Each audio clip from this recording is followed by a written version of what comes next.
আজ দেখব ভিতরে কি প্রোগ্রাম চলে।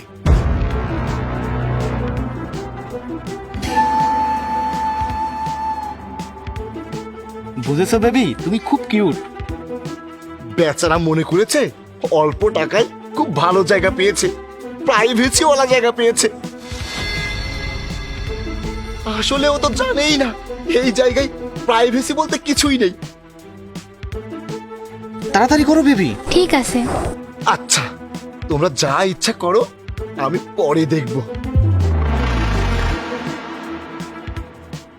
হ্যাঁ চলো ভাই, 10 মিনিট হয়ে গেছে। আর 10 মিনিটও তো অনেক কিছুই হয়। পুরো 10 মিনিটের ভিডিও করেছি।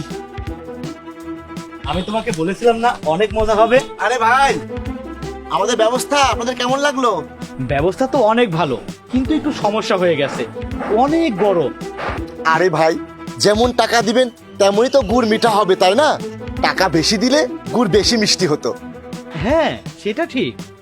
এতক্ষণ তো আপনি মজা করলেন, এখন আমরা মজা করব। মানে? মানে আপনি যে টাকা দিয়েছেন সেই টাকা দিয়ে তো আমরা সন্ধ্যায় ফুর্তি করব। হ্যাঁ, ওই টাকা দিয়ে তো তুমি চাঁদ কিনে ফেলবে। চলো বেবি।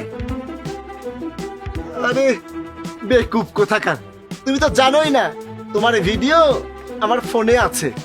এখন আমি মজা করে দেখব কেমন লাইভ টেলিকাস্ট। এই রেখে দিলাম কাঠটা, আর এই রেখে দিলাম ডান্ডা। সার্টাস ভিডিও দেখে খুব খুশি হয়ে যাবে। আরে জাহিদ, হ্যাঁ জাহিদ বলো, আজ কোনো কাস্টমার এসেছিল নাকি? আরে স্যার, কাস্টমার তো প্রতিদিনই আসে, কিন্তু আজ যে কাস্টমারটা এসেছিল না, একেবারে বুদ্ধি নেই। কত হাই ক্লাস আর হাই ফ্যামিলির একটা মেয়ে এসেছিল এই ঝুপড়িতে, তাও আবার একটা লাফাঙ্গার সাথে। কি দিন যে আসলো স্যার, খুব ভালো ভিডিও হয়েছে কিন্তু ওই মেয়ের। আরে বাদ দাও তো ওইসব, আমাদের ওই মেয়েকে নিয়ে এত ভাবনার কি আছে যে তুমি তার এত গুণগান করছো? আরে স্যার, কম বয়সী মেয়ে আর খুব সুন্দর, এখনই তো বেশি বয়সী হয়নি, আর এখনই এসব করছে। আর ওই মেয়ের ভিডিও তো টপ ক্লাস। মনে হচ্ছে ওই মেয়ের ভিডিও দেখে তুমি খুব খুশি হয়েছো। হ্যাঁ, অনেক খুশি হয়েছি। তা ওই ভিডিও কি পাঠিয়ে দিয়েছো না নিজের কাছে রেখেছো? আরে না না, আমি তো আগেই পাঠাইনি, ভাবলাম আপনাকে দেখিয়ে তারপর পাঠাবো। কারণ যদি কোনো বড় ডিস্ট্রিবিউটর পাওয়া যায়, জিনিসটা তো হাই কোয়ালিটি। এই যে দেখুন, অপেক্ষা করার দরকার নেই। হ্যাঁ দেখাও, আজ তো মনে হয় খুব ভালো কিছু। ওই এটা কার ভিডিও করেছো? তোমার মাথা কি খারাপ হয়ে গেছে? আরে স্যার, এটাই তো ওই মেয়ে। আরে নালায়েক, এটা তো অন্য কেউ না, এটা তো আমার মেয়ে। স্যার, আপনার মেয়ে? আমি তো জানতাম না যে এটা আপনার মেয়ে। জানলে তো আমি ভিডিওটা করতাম না। কিন্তু আপনার মেয়ে ওই ছেলের সাথে? একটা কথা বলো, তুমি এই ভিডিও দেখোনি তো?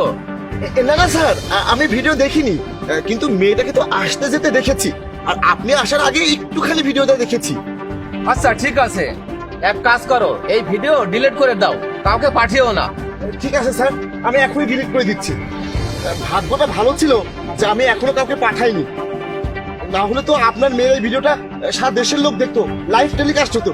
এই তো ব্যাস, ডিলিট হয়ে গেছে স্যার। আজ তো সর্বনাশ হয়ে যেত স্যার। ভাগ্যটা ভালো ছিল যে আমি এটা এখনো পাঠাইনি, আপনার মেয়ে তো বদনাম হয়ে যেত। আরে চুপ করো, আমার মেয়ের নামে এত গুণগান আর গেও না।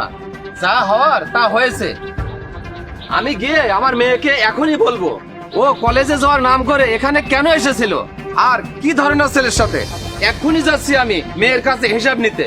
দাঁড়ান স্যার, 1 মিনিট। মেয়ের হিসাব নেওয়ার আগে আপনি একটু ভাবুন তো, আপনি এতটা রেগে গেছেন কারণ এটা আপনার মেয়ে, কিন্তু আপনি প্রতিদিন যে অন্য মেয়ের হিসাব নষ্ট করছেন তার কি হবে? এখন আপনার মেয়ের কথা এসেছে তাই আপনার টনক নড়েছে, আর এতদিন ধরে যে আপনি অন্য মেয়ের সর্বনাশ করছেন তার কি হবে? এখন আপনি বুঝতে পেরেছেন তো স্যার যে এই কাজটা খারাপ। আমি বলছি কি স্যার, এই কাজটা আমরা ছেড়ে দেই।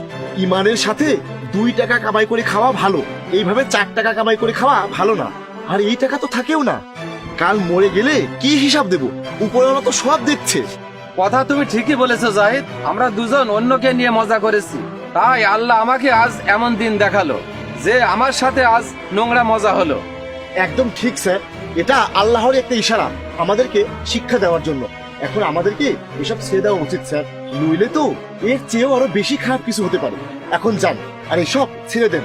হ্যাঁ তুমি ঠিকই বলেছো, আজ থেকে সব সমস্ত নোংরা কাজের ধান্দা শেষ। ঠিক আছে স্যার।